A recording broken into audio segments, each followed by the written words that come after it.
And the society is established way back in 1972 and incorporated by the Parliament Act number 5 of 1985. And we have a long history, and there are a lot of things to talk on our way. And the best person is to talk about the history of the Nutrition Society and the future. What we are going to do is our president, Ms. Vishaka Tilakaratne. But before I invite her to the podium, let me take you through very briefly about her CV, run her CV. Graduated with Masters from King's College, University of London. She has been working on this field for nearly a period of 3 decades, playing various roles in industry, government, UN system, and civil society organizations. Not only in the field of nutrition, wherever possible, she invests her valuable time for the betterment of the society. And last 2 years, as the president of the Nutrition Society, she has dedicated her most precious time to uplift the quality of the society and the quality of our work, and you can actually witness most of these works. As a society members, we are so fortunate to have Ms. Vishaka Tilakaratne as our president.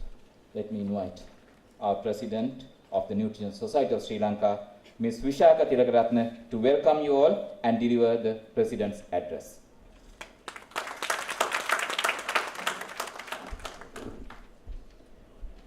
Thank you, Sanath, for that. A very good morning to you all. On behalf of the Council and our membership of the Nutrition Society of Sri Lanka, I am delighted to welcome you all to this august occasion. We are indeed surrounded by people who consider the science of nutrition important. If I may refer to Professor T.W. Vikramanayake, who is almost considered the father of nutrition.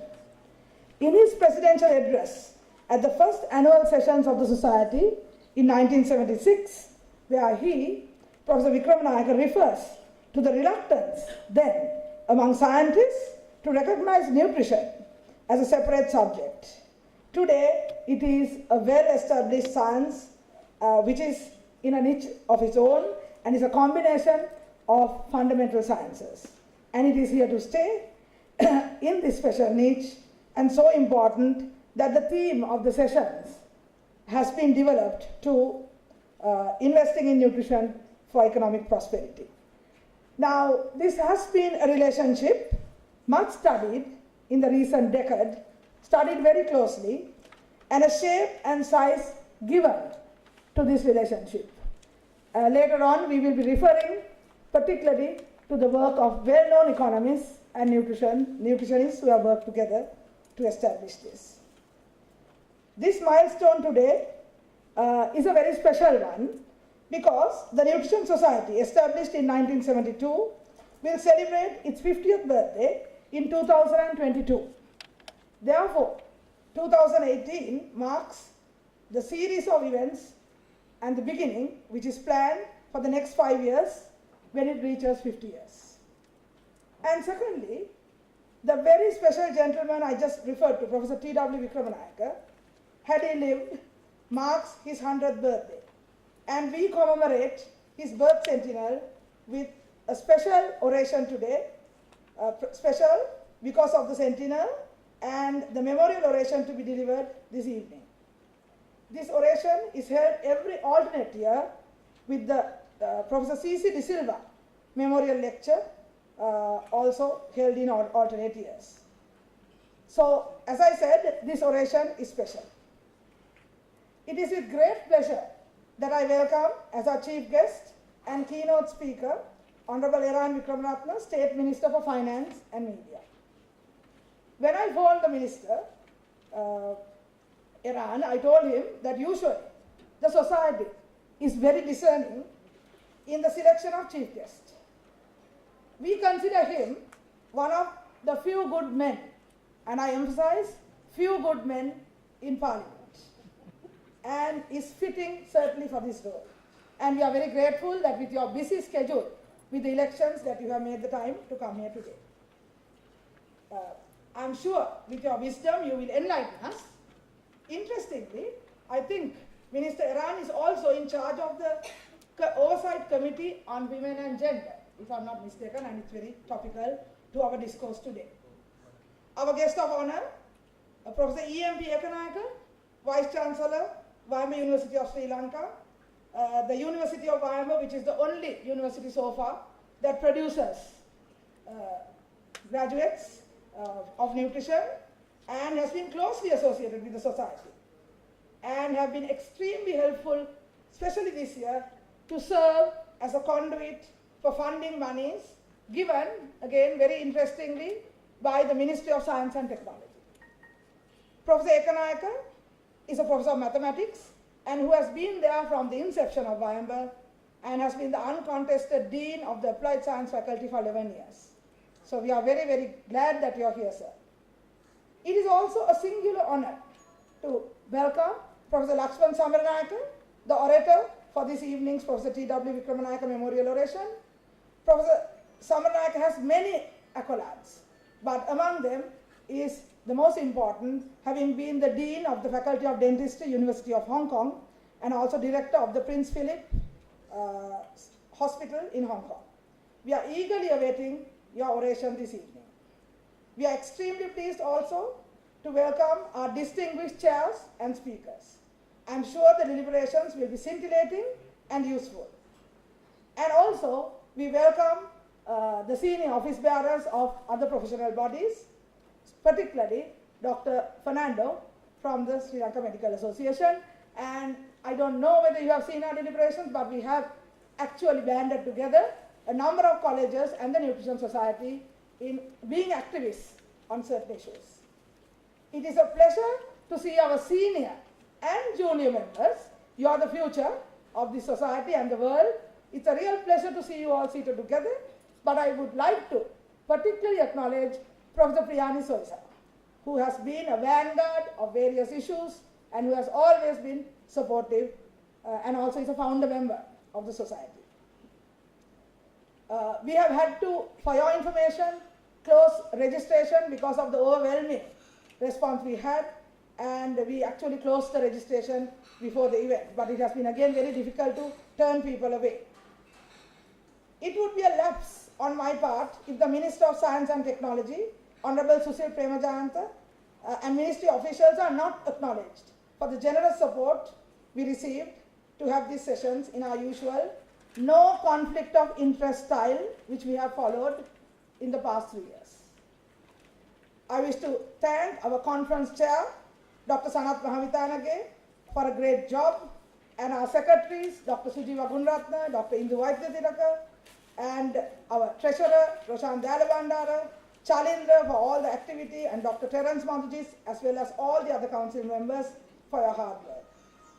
A big hand to our administrator, I don't know where she is, must be busily running around, Vasanti, ably supported by her husband Prasad, for your hard work. I have had excellent support from the council and the membership over the past 3 years, and it is my fervent wish that the same support will be given to the next president. And let me turn very briefly now to the presidential address, which will hopefully serve as a modest thrust to spur the country on its way to investing in the right elements of nutrition programming for economic prosperity.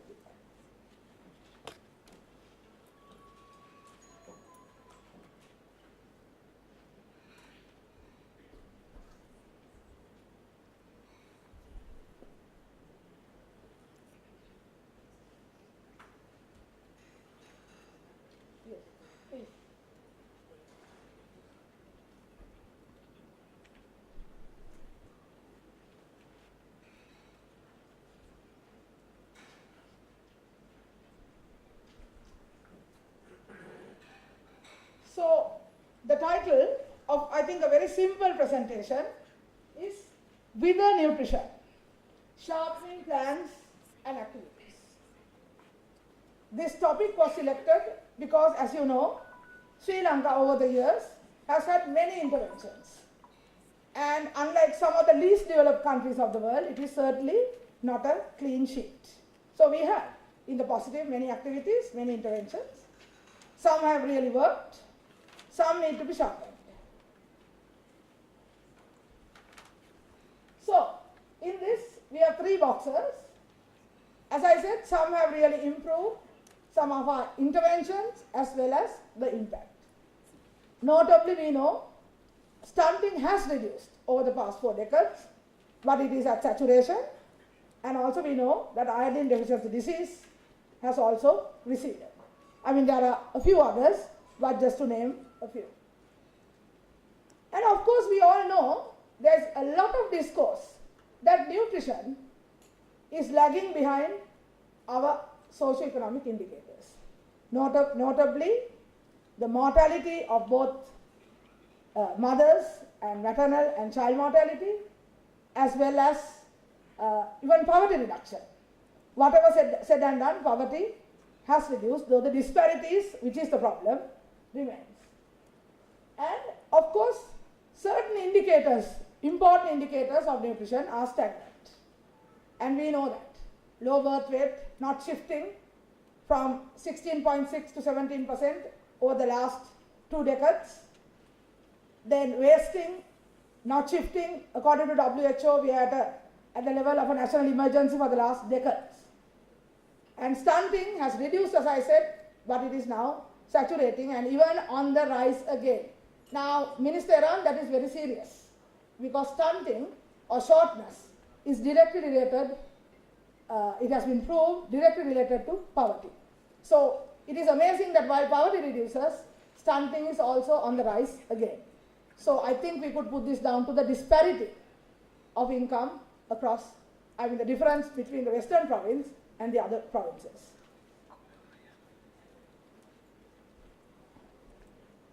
For the sake of setting the scene, and I don't want to dwell on this, so we know there are a couple of new reports that have come in. The Global Nutrition Report titled Nourishing the SDGs, launched last year, says that Sri Lanka is not on course for 6 out of 9 indicators. Now, these are the usual suspects, as well as obesity. So, altogether there are 9 indicators, and we are not on course out of 6. In under 5 wasting, we are ranked, and I think this is an ignominy for Sri Lanka. 128th from the bottom. 128 among 130 countries. And infants who are supposed to be exclusively breastfed and okay during this period, 1 in 6 are wasted. And in the Global Hunger Index, we are ranked 84 out of 180. And if I may just digress, when Professor Tommy Wickramanayake, in his inaugural presidential address, he mentioned hunger as a huge problem, and it still remains. From 1972, 28 and 18, 46 years down the line.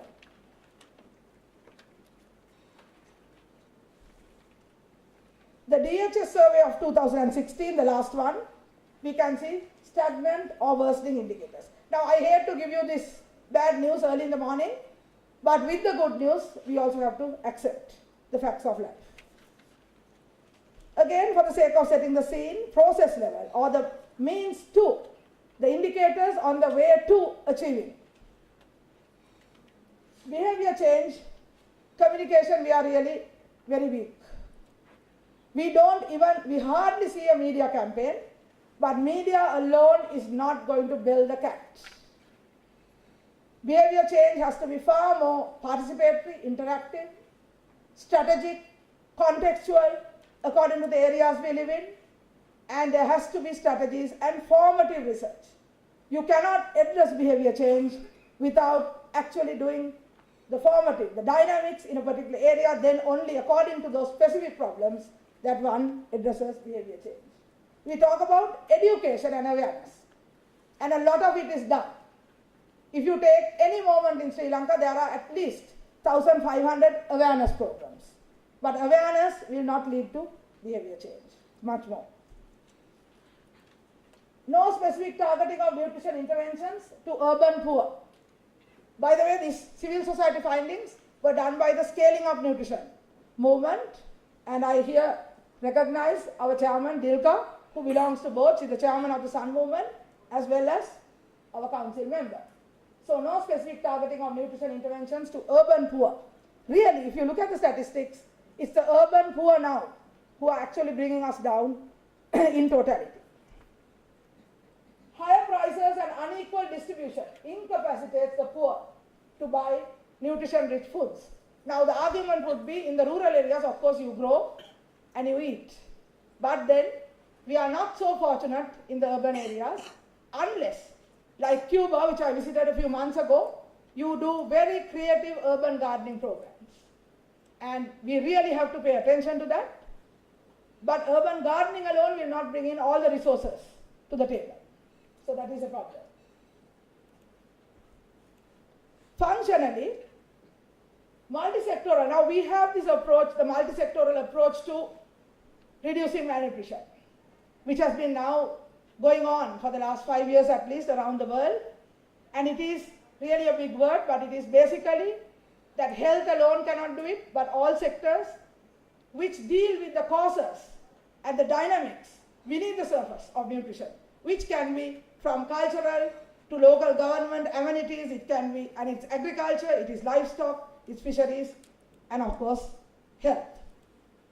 However, there are many multi-sectoral platforms that have been formed from the Presidential Secretariat down to the village, but we know that those committees still do not know how to work together and to function, because that capacity building has not taken place. Again, for the sake of setting the scene, at the impact, both at the impact and process level, we have the National Strategic Review of Food Security and Nutrition, which was commissioned by the Presidential Secretariat. It was carried out by SAPRI under the guidance of our former President, Chandrika Bandaranaike Kumaratunga, and supported by the World Food Programme. Now, these are three very interesting and very valuable reports. In the executive summary, we know this very well, of course, but it again puts it in black and white. Under food security, paragraph 16, yield stagnation for years, which reduces resilience of farming communities. If the yield stagnates, as we know, the cost of production is very high, social protection is very low, and farmers are really vulnerable. We talk a lot about resilience in the world today, but I think we really need to look at it because that's highly correlated both to food production for others as well as the farmers' food security. Paragraph 17, rising food, it should be prices and again reducing resilience. And we see this day to day, day by day. Paragraph 18, income inequality unchanged for the last 20 years. The affordability of a nutritious diet ranges from 20 to 59% of total income. And as you know, as economists have defined, the higher the proportion of money spent from one's income, the poorer one gets. So the much richer people, to eat very good food, spend a much lower percentage. So that's an indicator. So moving forward, again, this is not rocket science, at least some of it may be fresh, but there are 10 suggestions that we are putting forward as a Nutrition Society. We have the community and the public health approach in dealing with the malnourished child, but I think we need to put that child in the center more. At the end of the day, we don't have such a high child population, as our fertility rate is low. We have only 350,000 pregnancies in the whole country. So we can actually give the attention deserved. So putting the malnourished child in the center is much more than analyzing household dynamics as prescribed in the multi-sectoral approach. Now in the multi-sectoral approach, one is supposed to, the village level officers and the higher level officers, to classify households according to nutritional problems and to do a household analysis almost and to give services in an integrated way. Now in a household, if there's alcoholism, counselors are supposed to work. If there's malnutrition, agriculture officers and the public health midwife are supposed to work for that household. Of course, we know that it is very hard to do this and it's very slow in getting there. But putting the malnourished child in the center is actually looking at more dynamics that are related to the child, more than the family, more than the household. So I think we should be having that approach, while of course our excellent public health interventions continue in the community. So sharpening the intervention beyond the multisectoral household analysis and evidence from Thailand, which we will also deal later on in the day, 20 malnourished children to 1 health worker and 1 volunteer. So they Thailand brought on 600,000 volunteers. And they looked after 20 children. And this time, the Time magazine special edition on the child, which has been, there's a contribution of the top child development scientists of the world. I suggest that all of you, especially our students, that you get this edition and you read it. And there are so many details about how one considers the analysis of developing the child, including birth order, not only the number of children, but also birth order. And the vulnerability scorecard that we have, I have been part of a consultancy for ILO, where we have started with a vulnerability scorecard, where we are plotting the vulnerability of children from birth, so that we can reduce their vulnerability by working in concert. And we call these social protection clinics. And in Ratnapura, it is being successfully done, and we are trying to multiply the vulnerability scorecard. This also gives an idea of care practices, of the parental condition, etc. And of course, this time at the International Congress on Nutrition in Buenos Aires, there were many discourses on the capabilities approach. The capabilities approach is assessing if a household is ready to care for its children. So if you assess it early on, you can alleviate the causes, and then the result on the child becomes much better. Suggestion 2, sticking to some things that we have. We have an excellent protocol developed by the Family Health Bureau, which identifies if a child is severely malnourished and under therapeutic feeding, what indicators are there for the child to exit into the next arena, that is supplementary feeding or for moderate malnutrition. And then the household has to be ready for the food-based approach. Now, though this is written, it's seldom practiced in that way, and we see children, for instance, eating triposha for years and years. And this is really way out of order. And because triposha, I do not want to insult it, I think it brought children out of danger, but the beginning was actually where it kind of mimicked cattle food. So I think we have to be very careful with the continuation of this. Suggestion 3, again, putting the pregnant mother in the center. It's much more than, again, analyzing, putting her into a heap of, okay, not gaining weight or, low BMI, pregnant mother has to be dealt with, or she has had previous pregnancies of low birth weight. So we have the tried and tested approaches. We have to go much more into the socio-economic, into the arena of what really makes this mother what she is. Ascertaining if there is domestic violence. There are many studies, evidence, between low birth weight and domestic violence. If she is an agricultural laborer, walking for miles, how does she actually gain that extra weight for her child and for herself? So, there we need economic solutions to come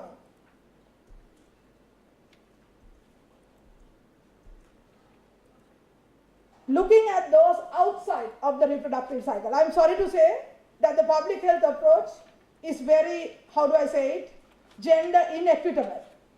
The public health system really looks at the fact of the mother. If a woman is a mother, she is cared for during that period.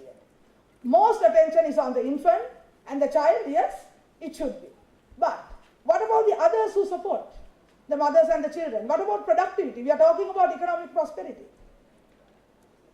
Males, females with older children, elderly, those in energy-intensive occupations who don't even have the time to go to a clinic. Are we really looking at these triggers of productivity? And are we looking at the dailies, that is the disability life years? For instance, if one is plagued with a certain disease or disability, you know that the number of years your productivity is impaired. What are the solutions? There are well-meant clinics but only about 30% of men or less attend. What is our advocacy? For men, very strongly, like the young child being brought to the growth monitoring clinic. What is the campaign we have? And a woman who doesn't have children will be lucky if she's mopped up by the public health system. So where do we go? To those, but all those support growth of children, growth of the country.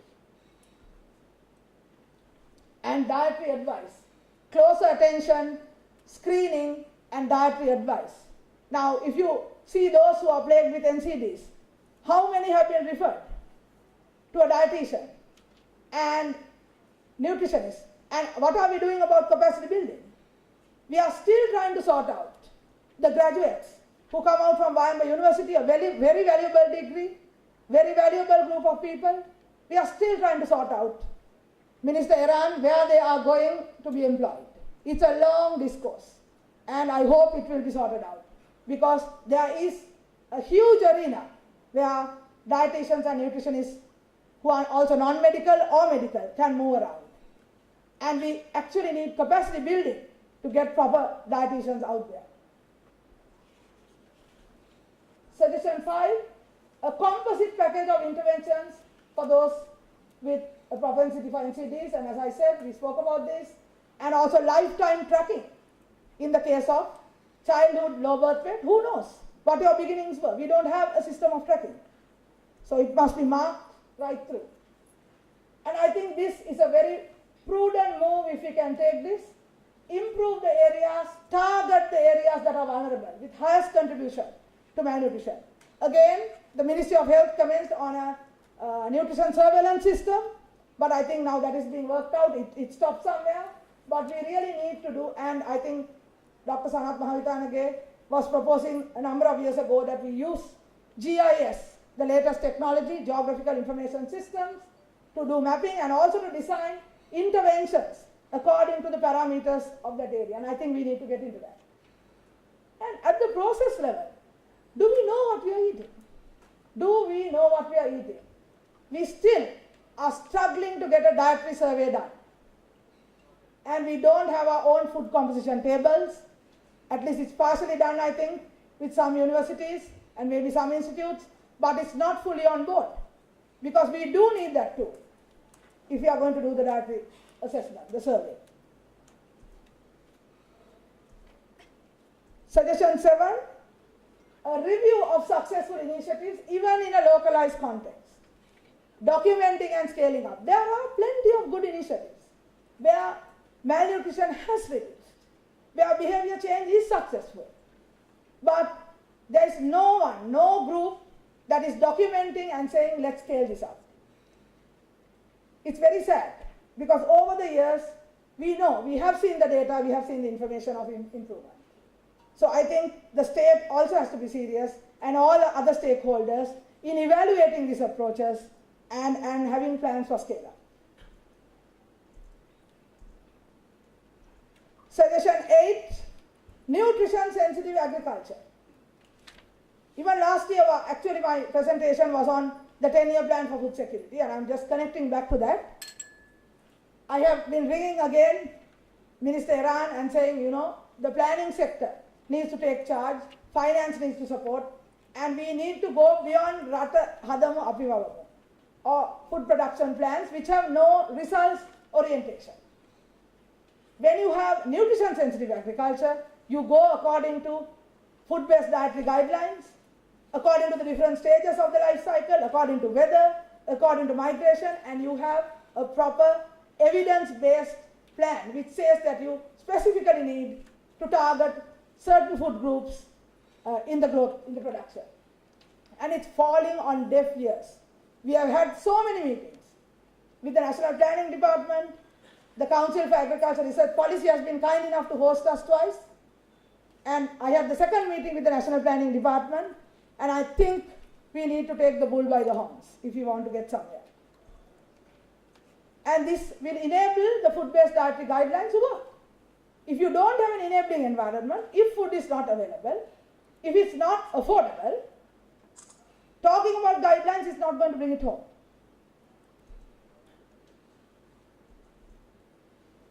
and of course, which I referred to earlier, behavior change strategy-based activities through all modes and media, giving the same messages, doing pre and post evaluation, looking at it strategically, and also reduction of negative behavior change communication. For that which we need systematic watchdog groups to watch and to comment and to litigate, and we have, the Nutrition Society has just requested the Ministry of Health that we at least become an observer to the Food Advisory Committee, and I hope that will be carried through. And last of all, suggestion 10, to have a totally enabling environment with gender equity, environment around schools, within and outside. Regulatory activities, we know a lot is going on, but regulation also has to be rational, regulation has to be coordinated, regulation has to serve the national interest. Example, we have the traffic light system on the level of sugar, but where are the labs to support, to test this? It's still voluntary. So there has to be a network of laboratories to push this. And if you want people to eat healthy, you have to work with industry to have convenient, healthy food products. At the moment, the society is working on the sugar reduction platform. We have invited the industry, and we have taken the Nutrition Month theme from last year, Taste Without Sugar, and we are trying to have an equal platform where the government regulators talk to the industry, and also to building the capacity of the industry to have alternative products. Just to reduce sugar is not a directive that will work. And I must here mention a little bit about gender. As I said, we don't mainstream gender for both genders to have equal resources, equal power. Just now, a gender assessment of the agriculture and rural sector has been completed, and the gender gap is alarming.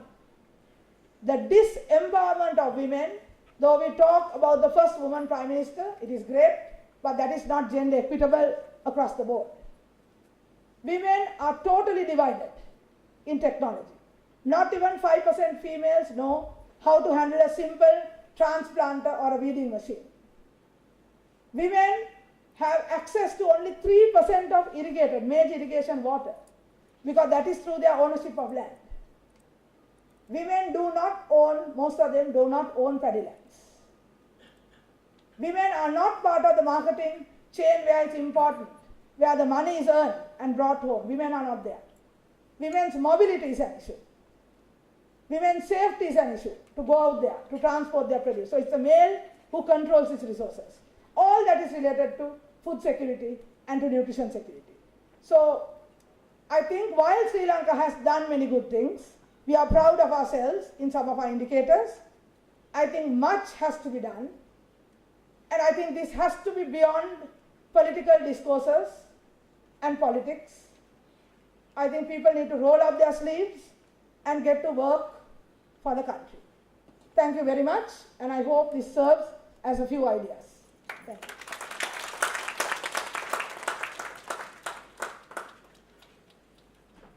I invite Honorable Minister Ram Vikramaratne and our guest of honor to take seats at the head table.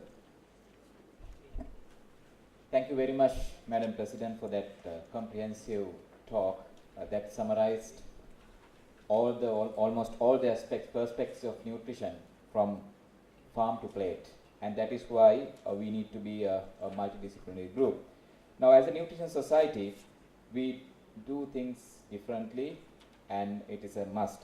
Now, this year, for our annual sessions, we made a big change where we co-hosted this session with one of the leading universities of Sri Lanka, that is YMB University. Now, in recognition of their efforts to make this conference a success, we invited Vice Chancellor of the YMB University, Professor E.M. Ekanayaka, as our guest of honor. Professor Ekanayaka is the 5th Vice Chancellor of the YMB University of Sri Lanka, and he has over 29 years of service as an academic and over 18 years administrative experience in the university system.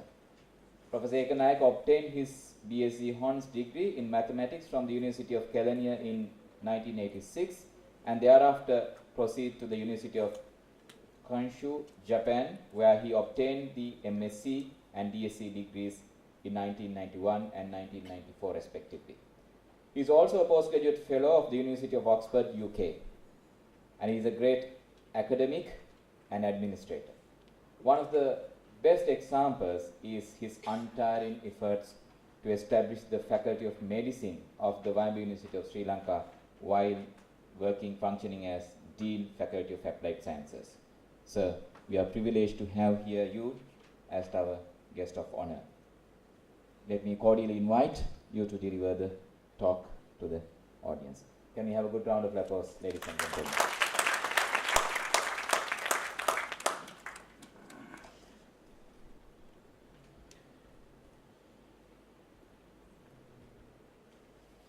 Well, thank you very much for the kind introduction.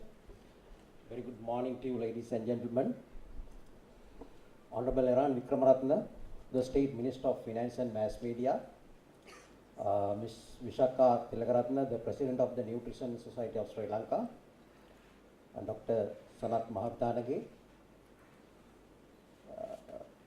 our heads of departments and the staff from the Vajayana University of Sri Lanka, distinguished guests, invited speakers, members of the Nutrition Society of Sri Lanka, and ladies and gentlemen. First of all, let me thank the President and the Council of the Nutrition Society of Sri Lanka for inviting me as the guest of honor for the inauguration of annual scientific sessions of Nutrition Society of Sri Lanka 2018. As the Vice Chancellor of the Vajayana University, which is the collaborating academic institute of this year's scientific sessions, it is my pleasure to share a few thoughts with you. In fact, I must appreciate the Nutrition Society of Sri Lanka for their thoughtful decision to select the Vajayana University as the academic collaborator for the annual scientific sessions. Up to date, we are the one and the only university in the national university system in the country that has an academic department under the title of nutrition, which is dedicated for the teaching and research in the human nutrition. The Department of Applied Nutrition in the Faculty of Livestock, Fisheries and Nutrition. And moreover, the Vajayana University is the only university in the country that offers a bachelor's degree program in human nutrition. Actually, we have several PhD holders specialized in nutrition, and they are playing a leading role in the university as well, apart from nutrition. And they are ready, they stand ready to disseminate their knowledge in any aspect of nutrition whenever called upon by the state. And this year's theme of the annual scientific sessions, that is investing in nutrition for economic prosperity in Asia, is in part related to another main academic discipline of the university, Vajayana University, that is economics. So I believe that we deserve to partner with the Nutrition Society of Sri Lanka to host this event under this theme.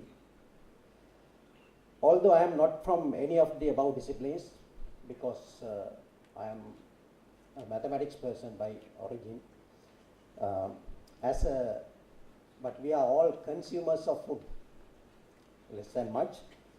I must never underestimate the value of having healthy eating habits by all of us. We live in a world today witnessing consequences of abundance of food and also the scarcity of food in various parts of the world. In Sri Lanka, that undergoes rapid nutritional and socio-cultural transition, it is a known fact that we are challenged with the burdens of both malnutrition and overnutrition, in particular obesity. While I was getting ready for today's speech, I could spot some important statistics of nutrition status in Sri Lanka as well. According to the latest demographic and health survey in the country in 2016, 1 in every 5 children has been identified of underweight. And the malnutrition prevails to be a critical issue despite the number of measures taken by the government and non-governmental bodies. this situation seems to prevail in most countries in the Asian context, not only Sri Lanka. And I am also aware that Asia is the home for the highest number of malnourished children, and this issue alone is likely to hold the world back from achieving Millennium Development Goals. And in parallel, the burden of overnutrition is also on the rise with the trends of urbanization, aging population, and changes in the lifestyle. As you know, cardiovascular diseases, diabetes, and even several types of cancer have become quite common among the people in our population. It is pathetic that when the fourth or fifth decade of life is passed by us, we have to spend more money on medicine rather than food because we live by them. And on the other hand, we should not forget the negative economic impact of those diseases that leads to loss of productivity and absenteeism at work as well. So in such a background, I think it's quite timely that the Nutrition Society of Sri Lanka has decided to prioritize the investment in nutrition for a healthier tomorrow, not only at the national level, but also at the regional level as well. When talking about investing in nutrition, I think the chain has to be started from farm up to the table. So it is a composite task of farmers, agriculturists, food and nutrition scientists, nutritionists, policymakers, economists, and many other important figures, each having a significant role to play in the food systems. The area may be too broad to be covered or explored in 2 days' time you have planned, but I believe we have international and national expertise here to do justice by starting a strong dialogue. The dialogue would be an eye-opener for many of the interested parties to carry forward this initiative and finally end up with the best interest not only in economic development but also in many other aspects like health, socio-cultural development, and quality of life of people. Let me also appreciate the effective role played by the University staff in this forum, because the Vice President of the Society, one of our leading academics, Dr. Mrs. Anoma Chandrasekhar, was very keen on convincing me to attend this event and liaising between the Nutrition Society of Sri Lanka and the Vayamba University. And if I am to tell you a little bit of the Vayamba University and where it stands today, according to the survey conducted by the Ministry of Higher Education just a few years back, way back in 2015, with funding from the HGTC project, Higher Education for the 21st Century, we were placed the second best in terms of employment performance indicator of the university, just behind the University of Moratuwa. That is in terms of the employability of the graduates we produce by the time they receive their degree at the convocation. That is around about 6 to 8 months after they complete the final examination. As at now, the Vayamba University has progressed from its initial establishment of 4 faculties. Up to now, we have 6 faculties, including the 2 new faculties of technology and the faculty of medicine. Actually, we are very busy these days in working towards the admission of students, 75 medical students in particular, to the faculty of medicine towards the end of this year. A lot of work is in progress, and there are a lot of queries made as well on the opportunities available at Vayamba, and there will be many more opportunities for those who are interested in joining these new faculties as well.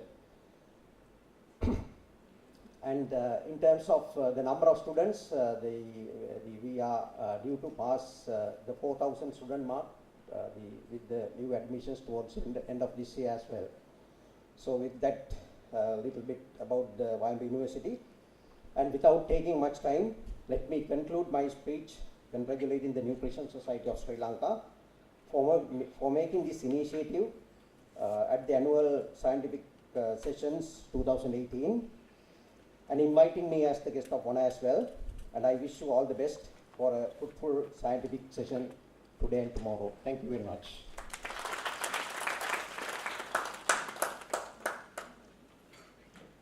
Thank you very much, sir, for that word of wisdom, and I totally agree with you that very soon that we will be spending more on medication than food if we are not reversing this trend. So, ladies and gentlemen, most probably you are aware that the cost of malnutrition to economy, Honorable Minister, it is estimated that the cost of malnutrition to global economy is 3.5 trillion per year. So that means $500 US dollars per individual per year. Now, what if we can save this money, and what if we have a low-cost strategies to save this money, and that will be the one of the most effective and impactful way to develop a country. And that is why we are this year we are talking about the investing in nutrition for economic prosperity, and its nutrition is alone can't do, so we need a multi-sectoral approach. Now, when you are talking about these aspects, our chief guest and our keynote speaker is the best to talk about the economic perspective, and our keynote speaker today is, as you all know, Honorable Iran Wickramaratne, Honorable Wickramaratne, State Minister of Finance and Mass Media, and he's an economist and a banker, and he's the current State Minister of Finance. Prior to his assignment, he was the Deputy Minister of Public Enterprise Development and the Deputy Minister of Investment, Promotions and Highways. He holds a bachelor's degree in economics and politics and an MSc in economics from the University of London. He began his professional career at Citibank, where he became the vice president. He then moved to National Development Bank, or NDB, and became the CEO and transformed the NDB group under his exceptional leadership to become one of the Sri Lanka's most successful financial institutions. However, in 2010, he left his banking career and decided to respond to a call of his conscience, giving up his lucrative banking career to serve his country. He entered Parliament of Sri Lanka in 2010 on invitation from the United National Party as a member of the Nationalist.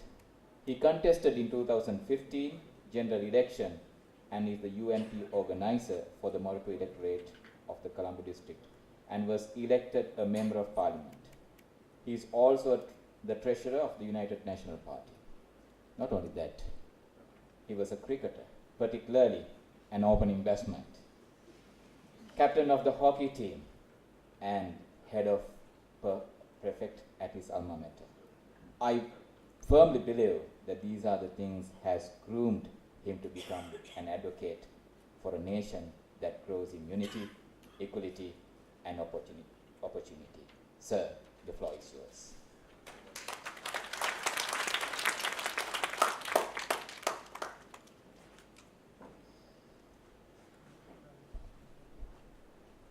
Thank you.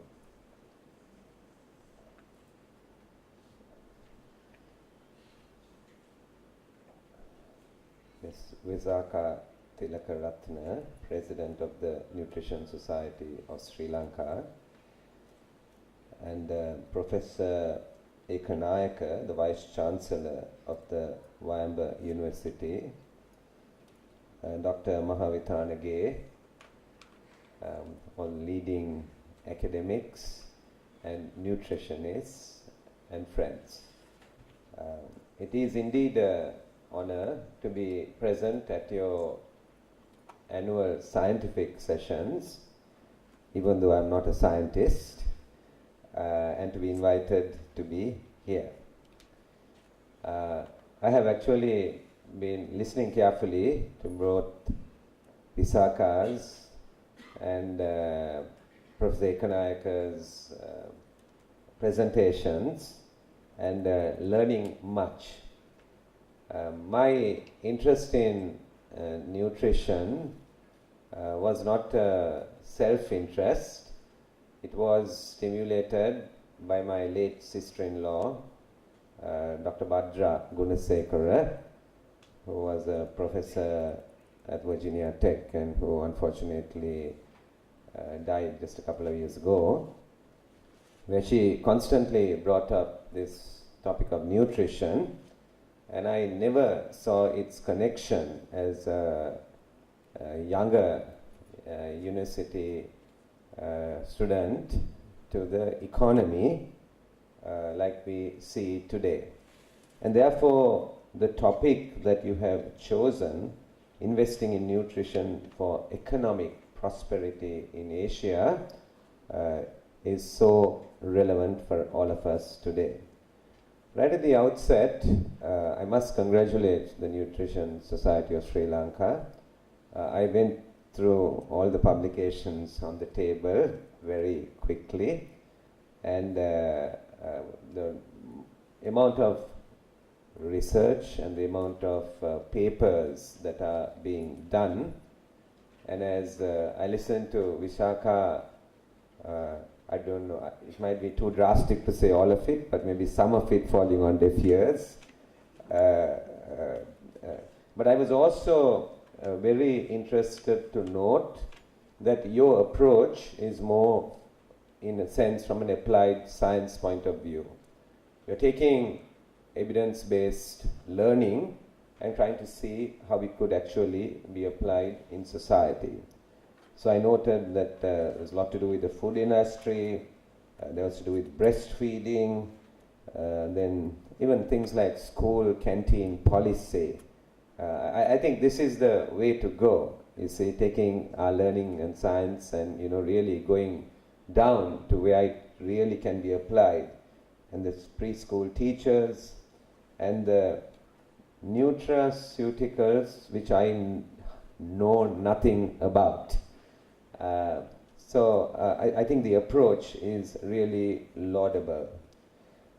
So thank you again for inviting me to be here.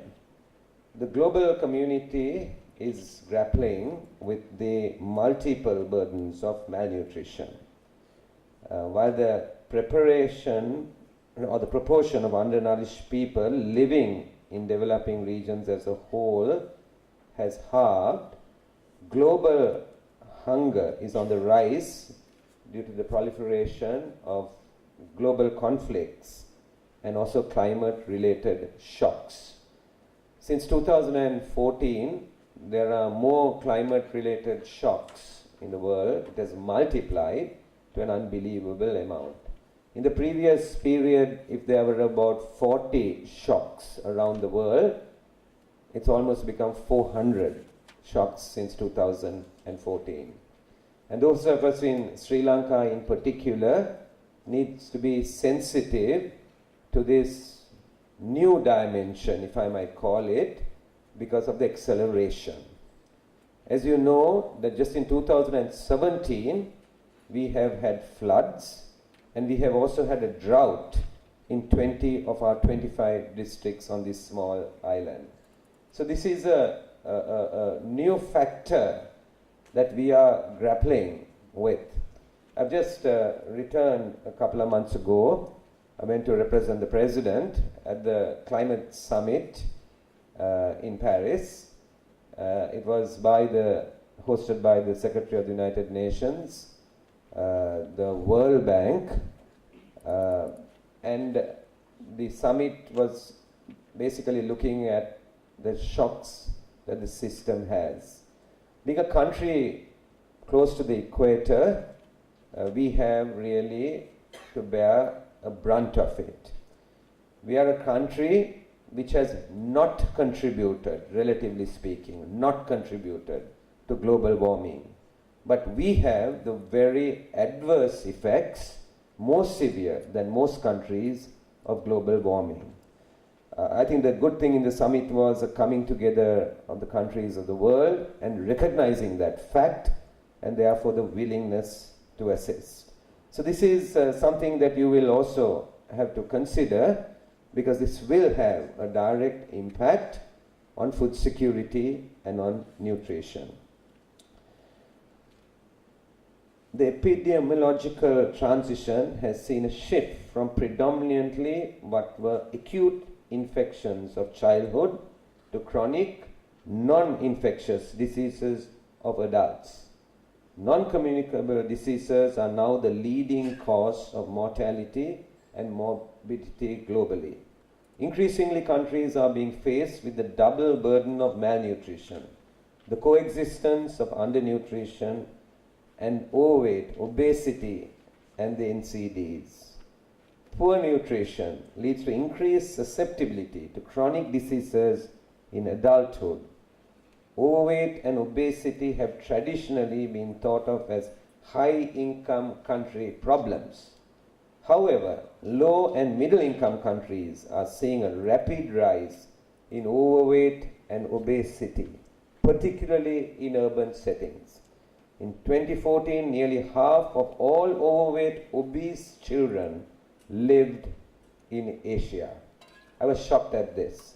I was made aware of this because my daughter was doing a report on nutrition for the basically for this world report that was coming out, and when she mentioned this to me, I was really taken aback because I think we politicians are really ignorant.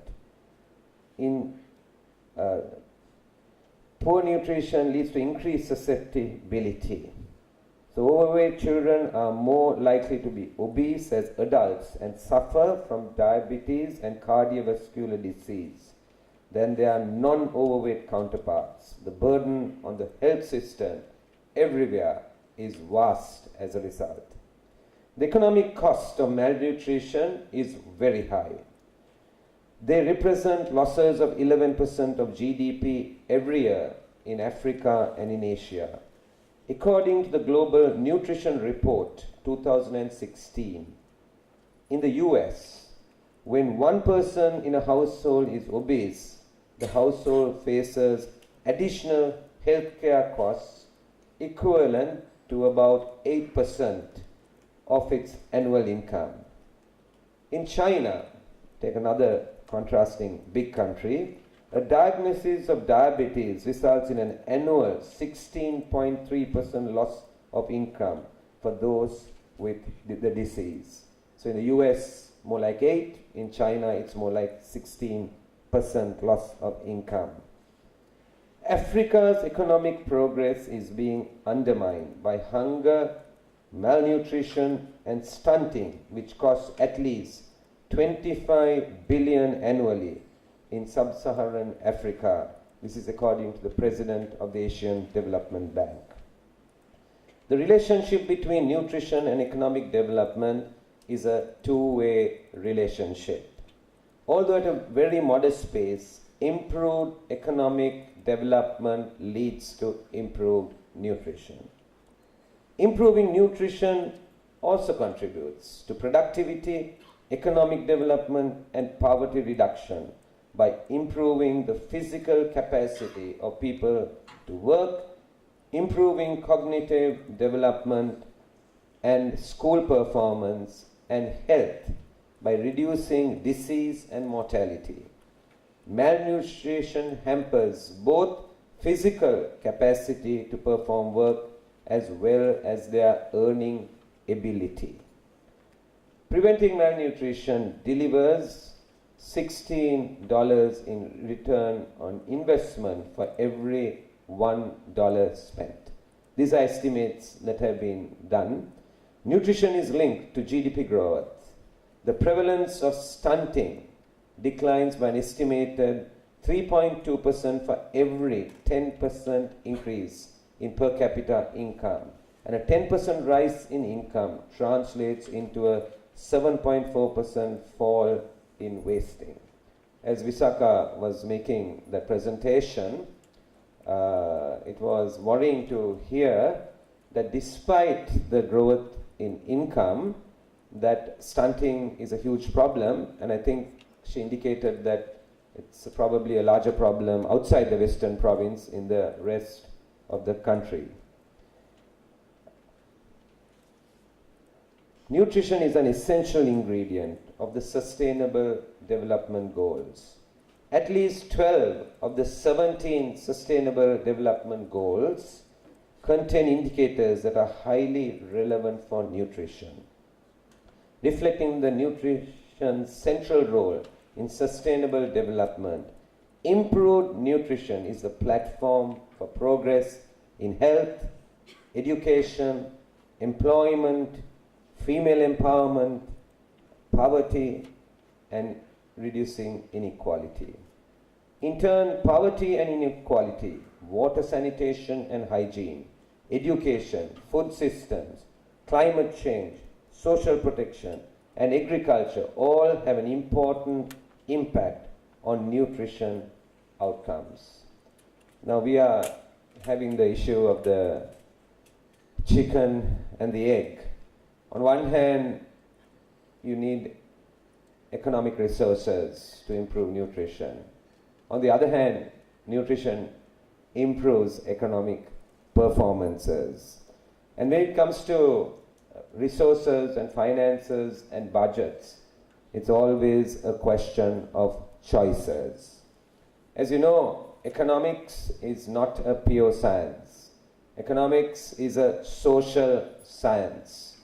And there can be more than one answer which is correct, or all the answers have something partially wrong with them. This is the problem with social sciences. And so therefore we are constantly confronted with challenges in actually deciding what to do. It's not as obvious when you look at it from the perspective of one particular subject. But when you look at it from the perspective of several competing subjects, then it becomes really a huge challenge. And I think it's appropriate for me here to say a word on the Sri Lankan economy. The Sri Lankan economy has grown in the last decade and a half quite rapidly. And it grew rapidly because there has been a shift in terms of the global economic growth. As you all know, China and India, up till about 5 years ago, grew rapidly and saw unprecedented economic growth. India at 7, 8, 9%, and China sometimes at 9, 10% growth per annum in GDP growth. It shifted global economic growth. It's shifting the center of the world's economic power from the west to the east. More than 500 years ago, Asia was the center of the global economy. They say many hundreds of years ago that Sri Lanka's economy was probably only second to China, which was the leading economy of the world at that time. But for those of us who have been born in the last century, this is very difficult to envisage. Because as a child, as I grew up, even though we had no television, but through the radio, the newspapers, and the conversations, we all came to believe that the center of the world was Europe. We came to believe that the new emerging country, like the United States of America, which has only a history of 200 years, was really the center of everything that was happening. But that shift is happening while I speak. We are the most populous region in the world. And when population was thought of as a huge negative, as I grew up with as a child, and my parents' generation said, maybe 3 children is a big family. And then we coined the phrase, Punchi Paula Rattarang. And we had successful family planning, but probably not very successful in some other ways. And therefore Sri Lanka's population, in a sense, stagnated, while Asia's continued to grow. Today, we are seeing that somehow or the other, those countries with larger populations are turning around that population, if I can call it an excess, into actually advantage and that's a good advantage that they are having. So Sri Lanka's economy grew on the back of the Asian growth in that period. The growth in Asia has slowed down just as much as the growth in the world economy has slowed down in the last 5 years. And therefore, Sri Lanka, which grew at 6-7%, has now moved more into the 4-5, and with, I think, some effort over the next 2 years, we'll probably push it closer into the 6+ region. So this is the overall economic growth. Our effort in growing the economy is really to use our geographical location. This is not something new. As you have toured this country and you have seen the ancient sculptures, you will realize that we have always been a unique trading country. Our kings in the past have sent ambassadors to Europe, and the connection was trading, and we were the center of trade 1,000 years ago. We are trying to regain that centrality, and that is why we call it making Sri Lanka a transshipment hub. Just last week, the Sri Lankan government signed an FTA with the Singaporean government. And this FTA, the signal of this FTA, which is the most comprehensive free trade agreement Sri Lanka has entered into. In the past, we have entered into free trade agreements which only related to goods. This free trade agreement covers goods, services, e-commerce, telecommunications, and intellectual property. This is a signal that while Singapore has become the hub for Southeast Asia, Sri Lanka must become the hub for South Asia.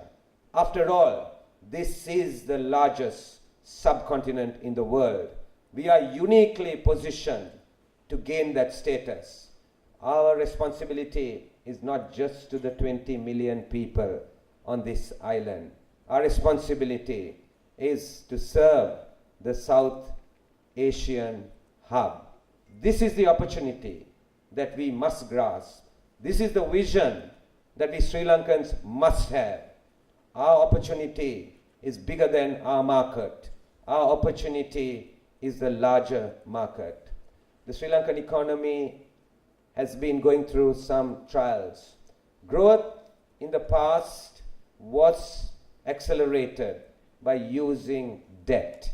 Over the last 30 or 40 years, these debt came to us largely from multilateral agencies. And as you know, academics and others involved in the university, when you talk about projects and research projects, you often refer to the source of funding, and they are normally being multilateral agencies. That's the way it all began. That is shifting, because with the growth and prosperity in Asia, we had to turn more and more to generating our own resources. Because, as I said, when economic power shifts in the world, the relationships also begin to shift. And this is something we need to fundamentally grasp at what is happening. So we had concessional loan windows for a long time, long grace periods and payments over 30 or 40 years. That's changing. We are raising money on commercial markets at commercial rates. And the risks in debt are going much higher. And therefore, it's just like a household. You can live on your income, or you can live on borrowed money. One day, the debtor might call, and he might say, I need to acquire your house, which you kept as a collateral. That's the problem with debt. And therefore, the current shift is, in our economic policy, is to basically get our hands around the debt and to curtail the debt. And therefore, we need then to increase our own equity so that we could propel development. Lots of politicians want shortcuts. You can artificially propel growth by actually borrowing. You could artificially increase your personal and household lifestyle by borrowing. But if we are honest with ourselves, it's not just a question about how we dress and how we look. The question is about what's your balance sheet at home, or what's our balance sheet in our country. So our attempt is to strengthen that. 2017 has, if you want, become the watershed year, because we have managed to curtail the debt, and we have managed in 2017, for the first time in more than 5 decades, that the country has turned up what you call a primary surplus or a primary balance on the balance sheet of Sri Lanka. And with that, we have almost double FDI, that is foreign direct investment, in this by the end of 2017. Inflation has been a concern, particularly with the exogenous shocks of flooding and also the droughts that we have suffered. But I could stand up and honestly say that the independent central bank, which we have been able to actually give space to, particularly over the last year, is looking at inflation targeting in a very positive and deliberative way. So we have crossed, if you want, the most difficult points as we move forward. We have choices, and this is the choice we have. And listening to the presentations of the Nutrition Society members today, we have choices. What choices are we going to make? Are we going to invest in hard infrastructure, or are we going to invest in a human resource base? That is one of the fundamental and basic choices that we have to make. I personally believe that Sri Lanka's advantages are locational, and I believe that Sri Lanka's advantage is human resources. We're a small country, 22 million people, just the size of one city in India or China. So how do we actually become unique? The only way that we could really have an advantage, a unique selling, if I can use the word advantage, is by scaling up our human resource base. I believe it is human resources. It is early childhood. It is quality secondary education. And then it is also higher education for everyone, for higher incomes. For too long, we have been focused just on university graduates only. We know that more than 350,000 students sit the GCE advanced level examination. About 125,000 qualify to enter universities in this country. Over the last 3 years, we have been able to increase the university intake by about 3,000, from about 25,000 to 27,000 plus over the last 3 years. Maybe over a modest period of time, we might be able to increase Sri Lankan state university intake to maybe 40,000, 50,000 over a reasonable period of time. That alone is not going to solve the problem we face. We have to be honest with ourselves. University students have been on the streets for too long. University students have been getting the attention that they require. We are investing in our universities. 1.9% of GDP up to 2014, up to 2.37% of GDP in the last budget. So deliberately moving towards human resource development. Slowly but surely we are moving in that area. We separated in this budget, the finance minister, for 7 technical faculties, 7 new technical faculties in state universities. We also separated money for 3 new medical faculties in state universities. I was really encouraged to hear the Vice Chancellor of the university speak about the Sabargama University, Medical faculty just started only last year and in its building stages. We have just announced in the budget 3 more medical faculties for state universities in this country. But friends, we can't be stuck in the old paradigm. All over the world, the expectations of parents for their children are growing much faster than governments all over the world can provide resources for. While governments must have a commitment for education, for basic education, still the demands and expectations of parents will never be met. I think we need to free our society, giving back the right of every parent to make decisions about their children's education and future. This is something we must do while we commit increasing proportion of our GDP to education and state education. We must also protect the right of every parent to educate their children. It's their choice whether they want to sell their assets, whether they want to pawn their jewelry, or whether they want to mortgage their future incomes to give their children a better future. This is the only way that we can move forward. We must find ways of investing in our human resource base. This is the focus of our government. It is important to identify opportunities to address the double burden of NCDs outside of the health sector. Integrated, multi-sectoral approaches are needed to address NCDs and malnutrition. Opportunities through innovative financing mechanisms and existing investment flows for multiple wins in multiple sectors need to be explored. Good nutrition can drive greater environmental sustainability.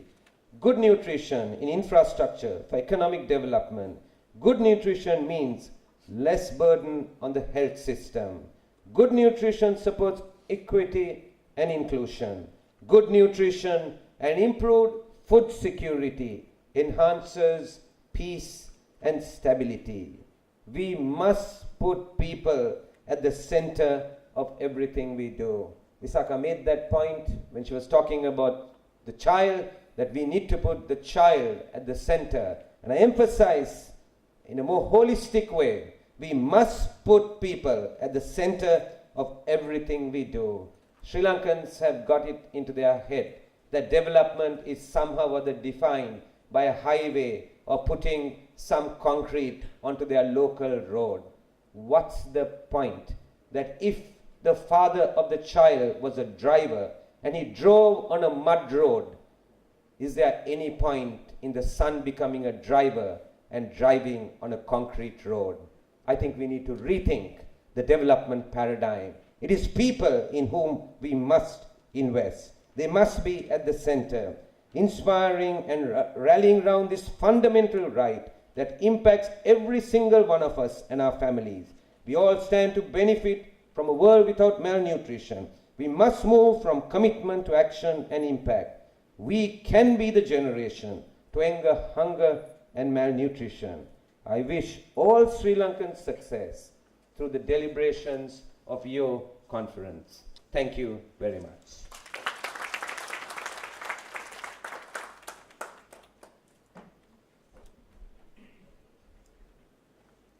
Sri Lanka's unique selling proposition is the human resources. I totally agree with you, Honorable Minister, that the best, if I use a little bit of marketing language, and the best way to uplift our human resources is uplifting the nutritional status.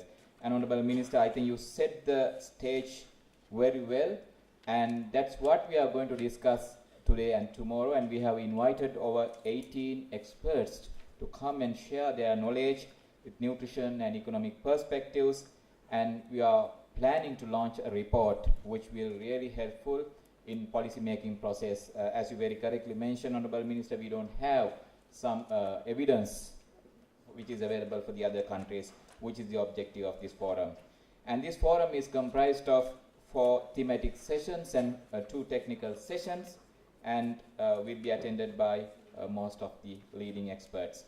And also I need to highlight at this moment that it was a tedious job for me to set the agenda and all these programs, and that's where the Institute of Policy Studies of Sri Lanka came, and they voluntarily helped me a lot to prepare this agenda and plan, and then get the speakers, and I need to appreciate and recognize their efforts as well.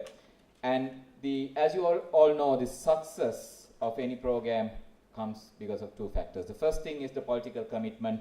I think we are going to get the political commitment, and I'm quite happy about our generous support from the government, as well as the contribution, particularly from the young generation. Now we just exceeded the registration 170 numbers, and probably this is the highest ever attendance that we have experienced in the recent past. And most of them are younger professionals, and I'm really happy their enthusiasm and their willingness to go beyond what is there within their perspectives and explore what is next and what is out there. And I think in this way, Nutrition Society can make a huge contribution to this country. Honorable Minister, we know that you had a tight schedule.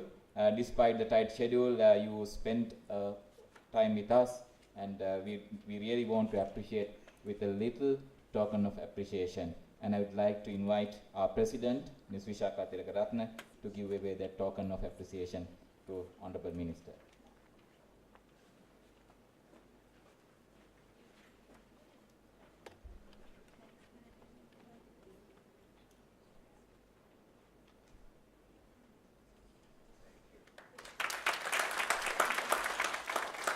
Thank you very much, Honorable Minister, for your contribution and your blessings, and I hope that you will continue to support our endeavors moving forward.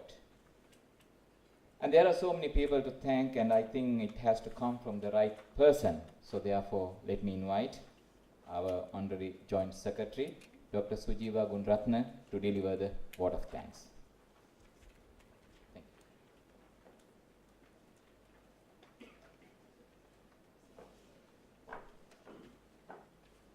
Thank you, Sanath. The keynote speaker, guest of honor, and President, and the Council of Nutrition Society, distinguished invitees, speakers, ladies and gentlemen. On behalf of the President and the Council of the Nutrition Society, it gives me great pleasure to propose the vote of thanks to the distinguished guests, the Nutrition Society members, and other participants who are present today to grace this occasion.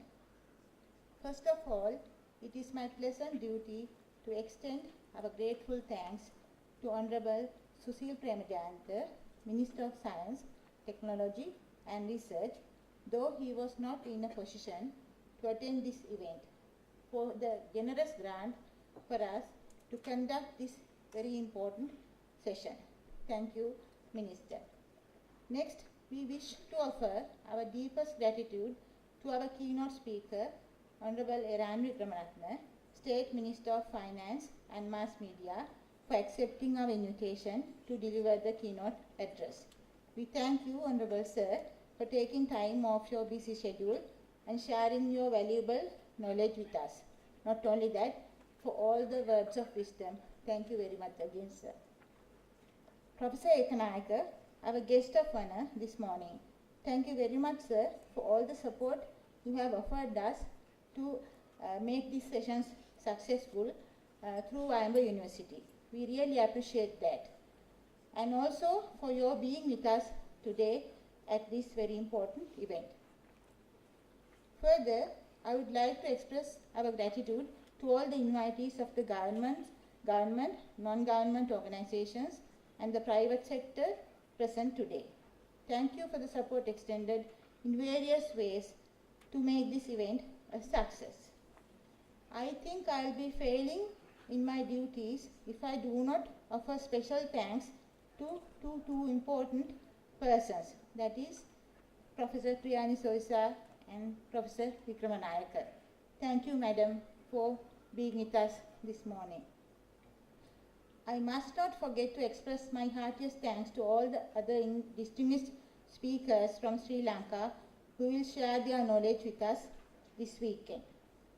I would also like to extend my deepest appreciation to the people who sent abstracts and for the selected oral and poster presenters who will be presenting their work. A special thanks goes to the Nutrition Society website administration manager for upgrading and maintaining the site